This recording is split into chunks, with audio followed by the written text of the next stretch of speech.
kind of limited on space, so just doing this on a tray table. Make sure you have your tools. Make sure you have solvent for electronic safe stuff. In this case, I'm just using like 99% isopropanol.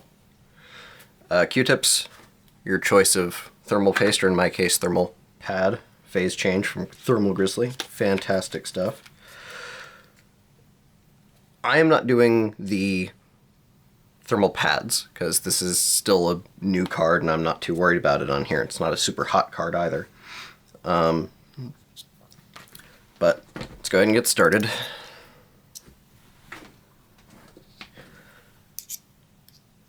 When it comes to taking off the bolts, and real quick, if you live in America, do not worry about these stickers. It is bullshit.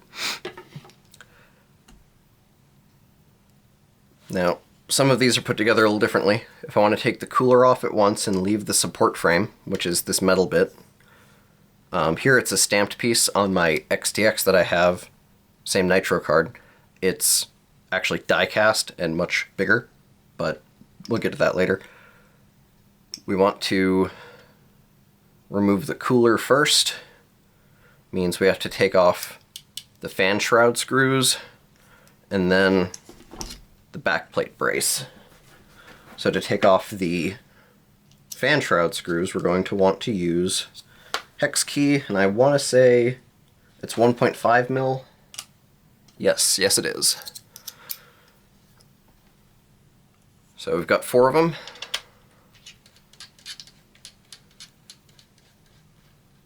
Take that out. A good trick to remember what to do with all your screws.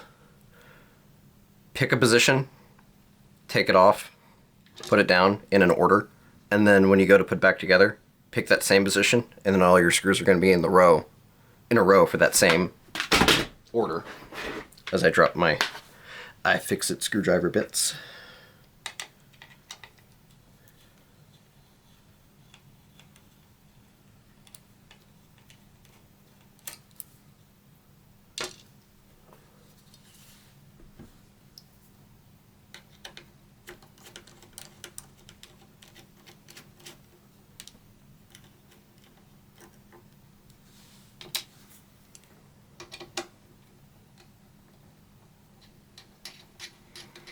Thankfully all these 4 screws are the same. Now when it comes to actually taking the fan shroud off, before you actually go to pull it, after you get the screws off, find your wires. It can be a little touchy and they're kind of fragile. The actual housing on the PCB is fragile. So the best way I found to do it is if you can get something underneath it to kind of wedge it up is fine, but in order to avoid breaking the plastic, I just grab the wires and gently pull. You can also accidentally pull the wires out of their sockets, out of their pins, so you gotta be really careful about that too. So if you can grab it by the actual plastic jack, that's best, but those came out alright. Then you can just lift the shroud off. Actually, this one's a little different than my XTX. The fan shroud has additional screws. Okay, so in this case I've got to take the back plate off as well, because there are some screws hiding underneath it, preventing me from taking that shroud off. It's not the case on the XTX. I didn't expect it to be identical. But all the same, I haven't done it before, so some tiny little Phillips holding on the I/O plate.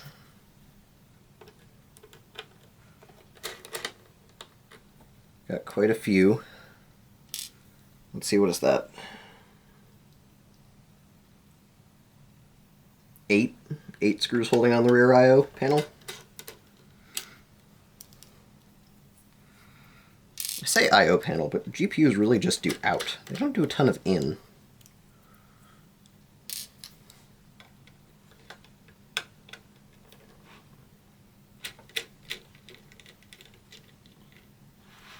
Yeah, I just realized I'm not even in frame. Oh, there we go. I guess it was just the one. It was that top black one. So it was really just that one holding on the shroud.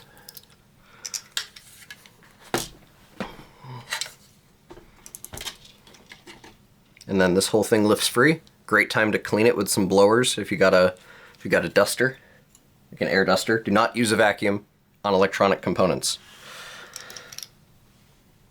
It's a quick way to, yeah, just don't. Positive pressure cleaning only. I'm gonna go ahead and reinstall these. Actually, no, because we're taking the frame off too. So these, you can leave these 4 screws in the whole time. These 3 do have to come out if you're removing the support frame. So now, go ahead and flip it back over.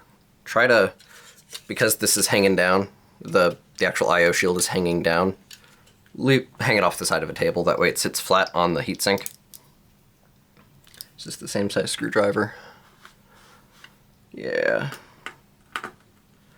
So when it comes to the cross brace, loosen each corner a little bit at a time. That way it doesn't pop off super violently at you when you get to the last one, or the second to last one. And I'm actually going to go ahead and just peel this little warranty sticker off, because as long as you live in America, it don't mean shit anyway. And I think it looks horrible.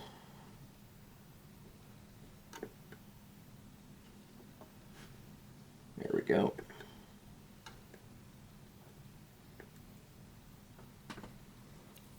Better.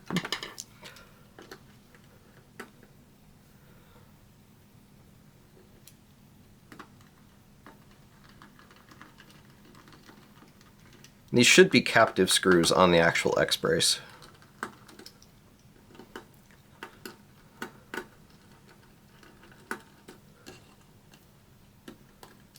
Meaning that you're not going to lose them. That comes right off. Screws are captive. Set that aside. And then just to make sure, gently flip it up holding the heatsink. Because I don't think there's anything else holding on the heatsink. It should just be, for AMD cards, it should just be that cross brace. So that's that. And then we just got to gently, and I do mean gently, convince it to come up off of the thermal interface materials. So the thermal pads and the thermal paste, because they do create suction, and they do like to hold down, which is good. But you always think you're going to break something when you go to take it off. Just making sure. And I'm glad I did, because this one, unlike any other AMD card I've taken apart, has some extra screws holding everything on. Now where did I put my screwdriver? Oh, that's classy.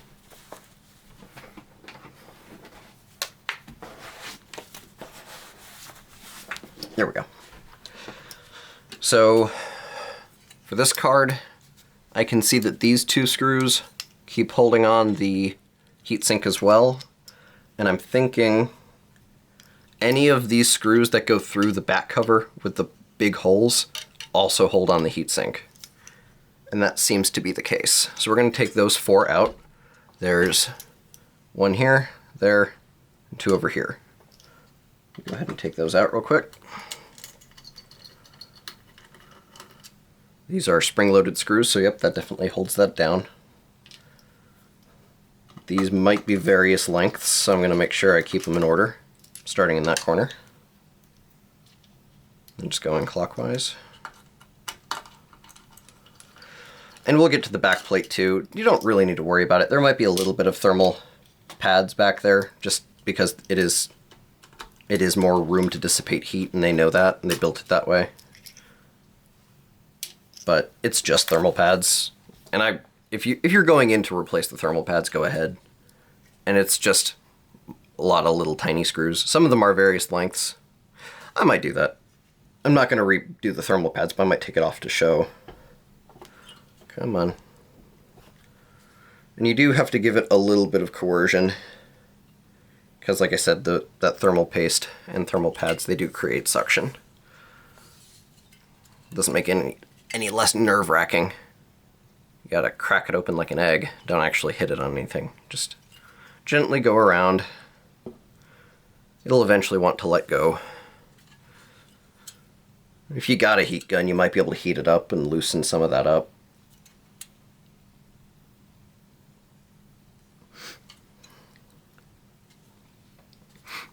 Just trying to be so careful, you know. Expensive fucking card. Okay. There it goes. Slowly. Starting to loosen.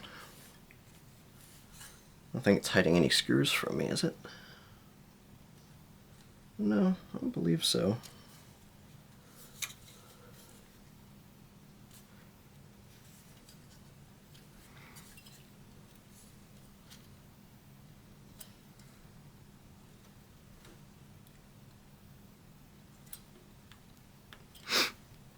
It's definitely fighting me, though.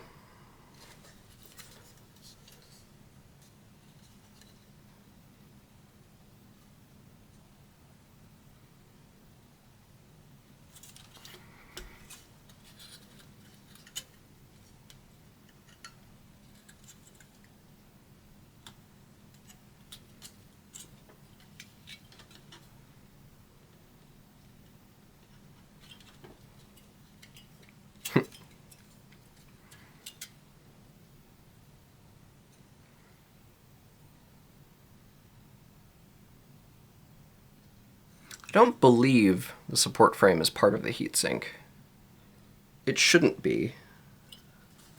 I wonder if it is. No. It's not.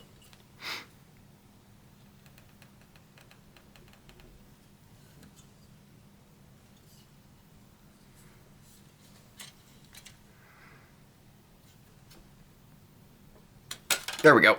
Yep, not a piece of it. It's just stuck. Gonna lay that thermal pad back down carefully, make sure it's back in place. I'm actually gonna put it back on the heatsink side of things. Like I said, I'm not replacing it, but in case you are, here's the layout. You've got your VRM thermal pads, got your VRAM thermal pads, chip die, more VRMs, and chokes. I don't like how that came apart though. I haven't seen these before. Little rubber spacers. That's Huh. Wonder if that's vestigial. Alright. So because I'm not doing anything with the thermal pads here myself, I'm not going to do it, but what you're going to want to do, get some isopropanol on a Q-tip, and each VRAM chip, each VRM chip, each choke, anywhere the thermal pads touch, go ahead and wipe it down with alcohol, because it's not going to stick. They're not going to stick when you go to put the new ones on if they have old junk on them, or even skin oils. So clean them off, get your new thermal pads, and in this case, looks like we've got a couple of different thicknesses. I'm thinking those chokes, so these are 15 chips. I think these are, I think these ones are 2mm. Maybe, actually that might be 3, because there's an uncompressed spot here. And that feels like a 3 to me, so those compress and get some good coverage. And I think the VRMs might be as well. The VRAM chips look like they take 1.5 or 2. So you don't need a whole lot of variety. So maybe some 3, some 2, maybe some 1 or 0.5. You can stack them if you need to. So however it works out best for you. Yeah, you can stack thermal pads. It's not like the best thing, but if it's what you got, it works. I'm just going to go ahead and start cleaning this chip die. Some alcohol. Love how shiny silicon is. And I'm going to try to use the Phasesheet because I like it. I put it on mine. It works really well. Grab a rag real quick. Something to do with all that extra crusty thermal paste. And I just let the alcohol do the work. And on the actual chip die, you can swipe it a bit. Maybe a little light back and forth. All these SMDs in the green around it, just dab those. Try not to wipe them too much. Doesn't take a lot to knock them off. I mean, you're not going to do it by, you know, you kind of have to do it on purpose if you're really trying to, but you never know. I've seen things that are supposed to be really solid break on accident. Never hurts to be careful in this endeavor. Let's go ahead and give it a final wipe down.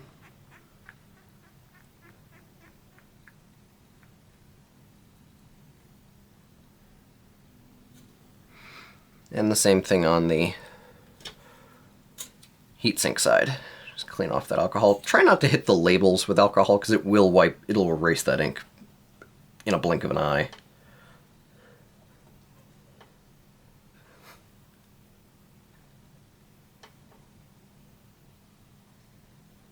Gonna free it all up. Come back in with a rag.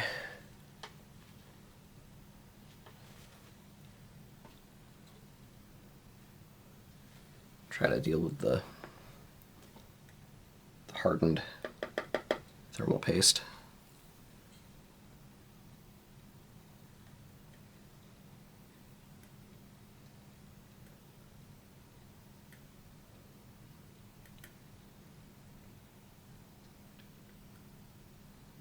Okay.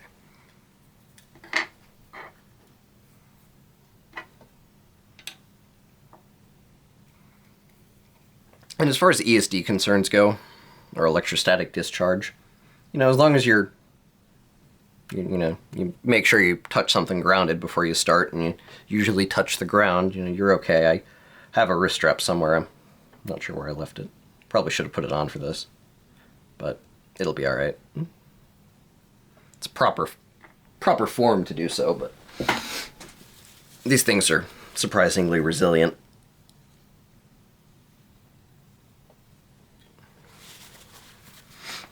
Alright, see if I have enough left in this. This was the same one I used for mine. Oh yeah, we got plenty. Let me grab a pair of tiny scissors.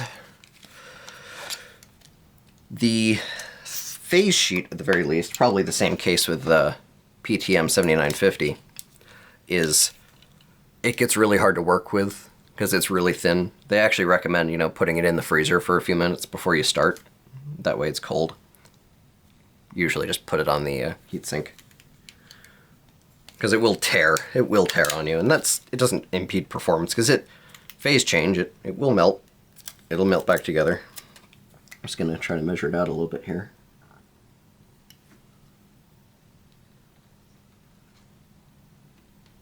Right there. I'm gonna go ahead and cut it to size.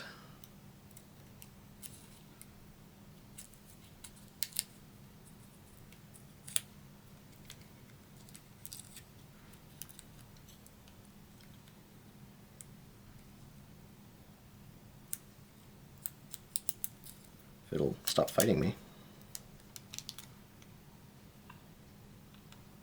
Okay.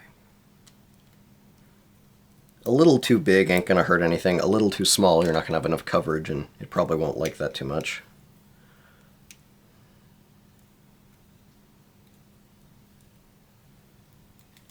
There we go. Peel off the thicker side. Do a last little check on the die, make sure it's clean, see some smudges. Wipe it down. Make sure all the grease and grime is off. Let it dry. Nice thing about alcohol is it dries really quick.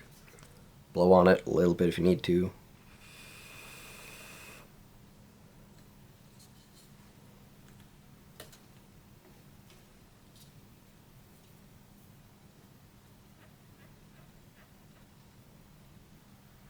If you have a microfiber cloth on hand, it's not bad. Use that to help you. As long as you don't leave any fibers behind on the chip die. you'll be golden. This is definitely not for the impatient. I like doing stuff like this, I find it relaxing. But you can see a nice and shiny mirror on the silicon.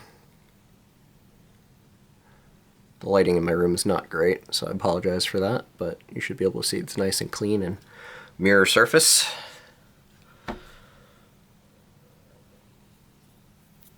Try to go ahead and peel this. There we go. And then place it right down.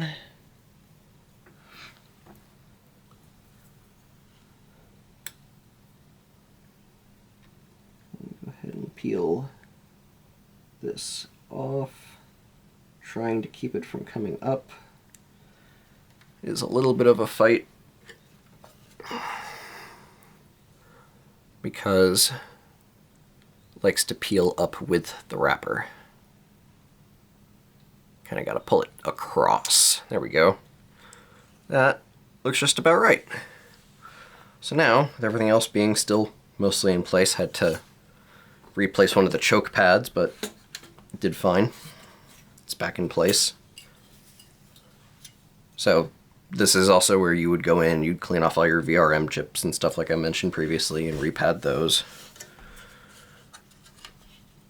I'm gonna go ahead and put it back together. Oh, I did say I'd remove the backplate, which I have to do here because removing the backplate also removes the support frame. Support frame also has this screw and these two screws on the rear I/O holding it on. You can leave these four in because the rear I/O is held on with those on the jacks and then the two to the board. Yeah, I'll go ahead and pull the back plate off just so you can see.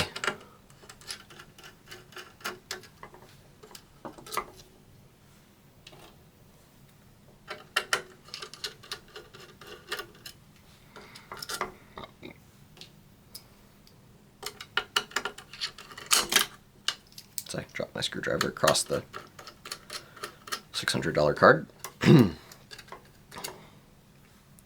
It's not terrifying in the least.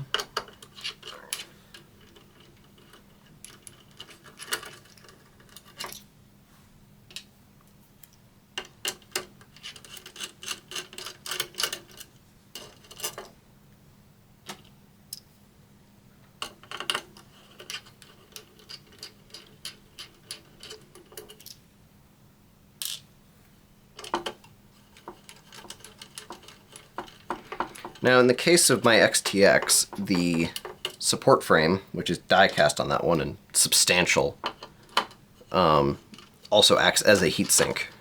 So I am kind of curious to see how different this one is. This one doesn't look like it's actually making any contact with any components. Because, like, on the XTX, there's a little bit of contact with the support frame across the chokes, across some of the hotter components, and at the VRAM. There's a little bit of contact with the VRAM. Here, nothing. It's just, I think it's just here for structural integrity, which is still better than not having it. Just unexpected is all. So now, should be able to carefully, without touching anywhere I've already put paste down, back plate should, yep, come right off. Am I missing a screw? Nope, don't believe so. Yep, there we go, comes right off. There is a connector back there. That is for the RGB on the back of the back plate. There's a little connector there, it's just slides in from the side. So if you're careful, pull it straight out, maybe. It's a little flat connector. So usually what I do is I put it down like that, where I can see it. And this one's fighting me. This one is fighting me. There we go. should just pop straight out. So if you go to pull it out, there's the connector, it goes in like that. So you just want to pull it straight out. And then you can set this aside and you can redo the one strip of thermal pad on the back, which touches right there on the back plate. And that looks like it's just thermal pads for the primary regulators. And that's a pretty thick one. That's a 3 mil. So if you want to replace that, that's a 3 mil pad. That's a pretty thick one. I don't know if you can tell on camera.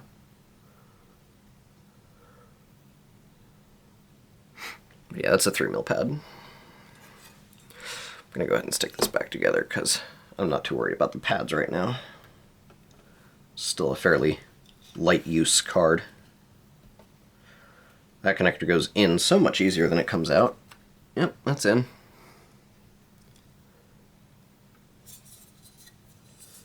Go ahead and lay it back down. It's got one alignment peg back there, which definitely is a nice little bonus for a reassembly. And you just, yep, and it's got two. It's got two alignment pegs. One right here, past the primary chokes, and one here at the other end, right next to the fan header. That's honestly one of my favorite features about these Nitro cards, is that extra fan header, if you really want to hook it up to your extra system fan. I think it's a great addition that Sapphire came up with there. Place the frame back on, flip it over carefully, and put the screws back in. These are all the same screws, not too worried about it. You don't want to tighten them all as you go. You want to get them all started, and then you want to go back across and tighten them. Get them all started, that way, you know, you go to put in the next one, it's still going to allow you to start it.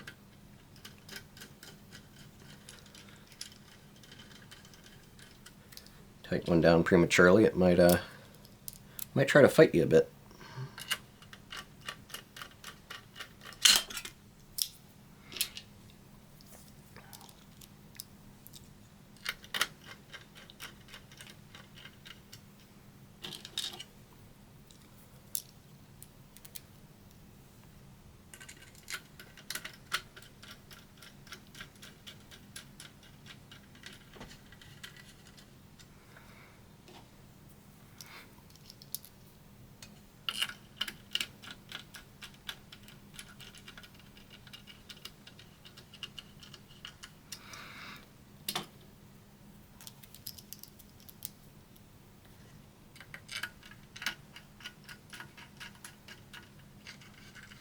Alright, that's all of them. Just gonna give them a little...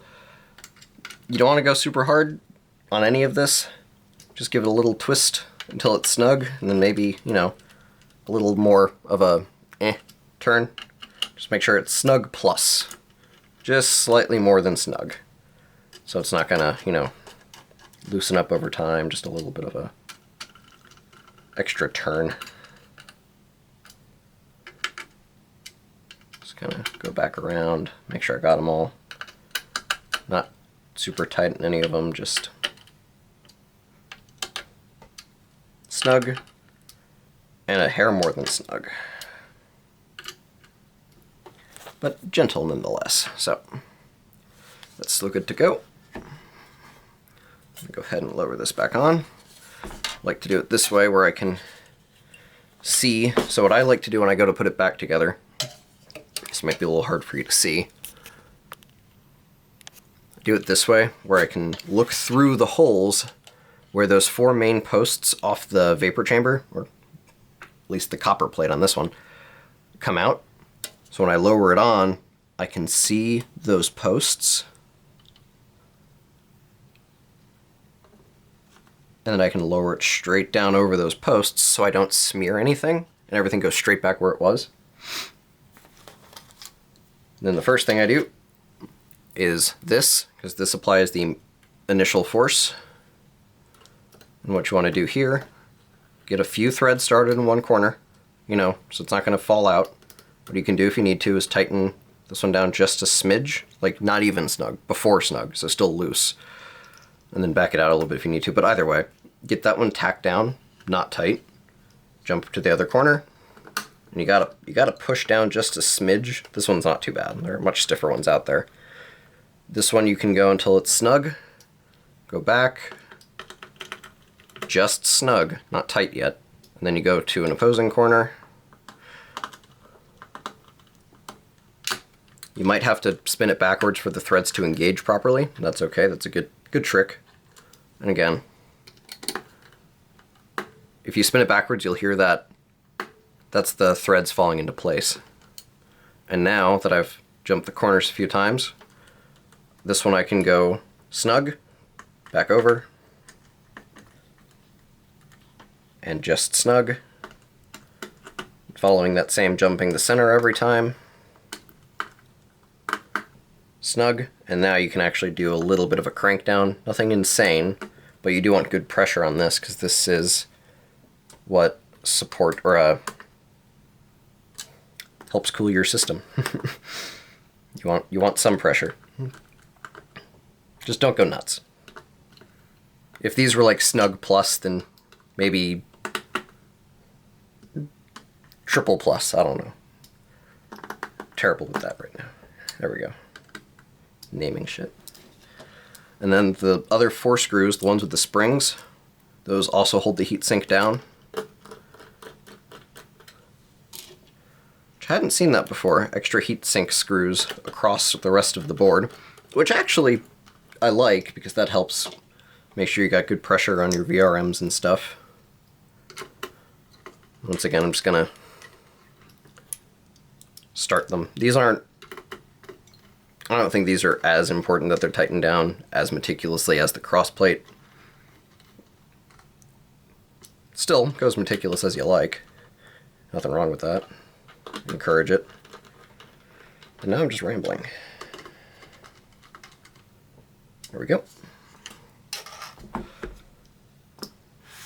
So that's pretty much it. Now I just gotta put this back on.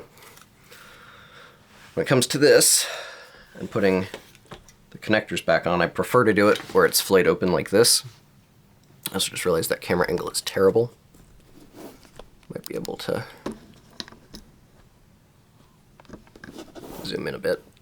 There we go. Yeah, so lighting isn't great. For that I apologize.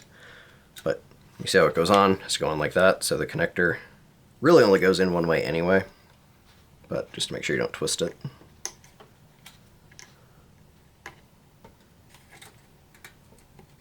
You can do if you need to, especially on these smaller ones, is after you get them started. As long as you're careful, you can go in tweezers or something and push down either side. Just make sure it goes down straight, not crooked, because that will probably damage something. It goes in crooked. Comes out crooked. Those are really delicate connectors. And then plop this down over the top. There it goes. Go ahead and get some of these screws in. If I can grab just one.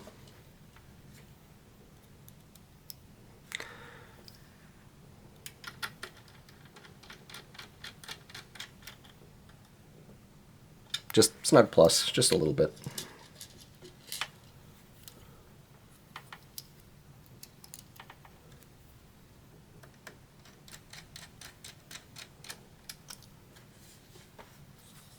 Now that, right now that's the only one actually holding in the shroud. So that one's still loose. Before I tighten it down, I'm gonna go ahead and put in the 4 hex key screws. And those were pretty tiny at 1.5. 1.5 mil hex key screw. Or Allen, if you prefer.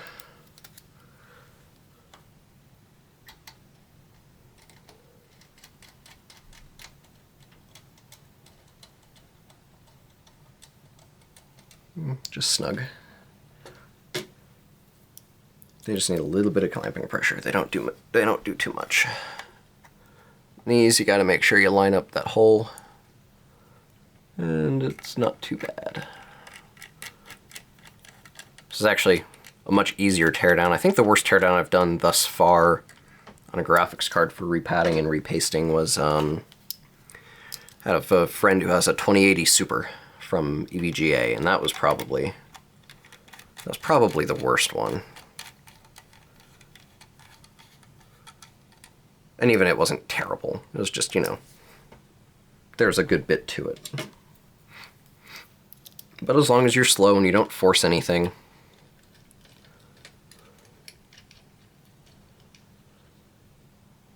you're gonna do all right. Go slow, think it through.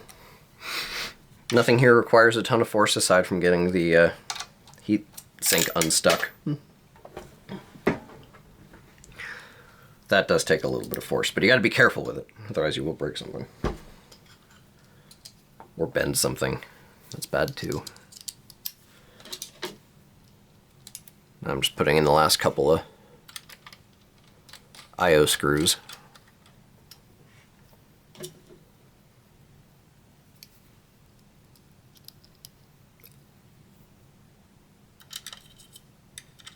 If my screwdriver will behave.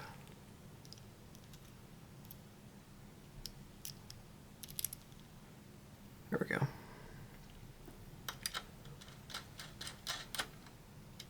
These just need to be slightly snug. They do not need to be tight. Okay. And we're back together.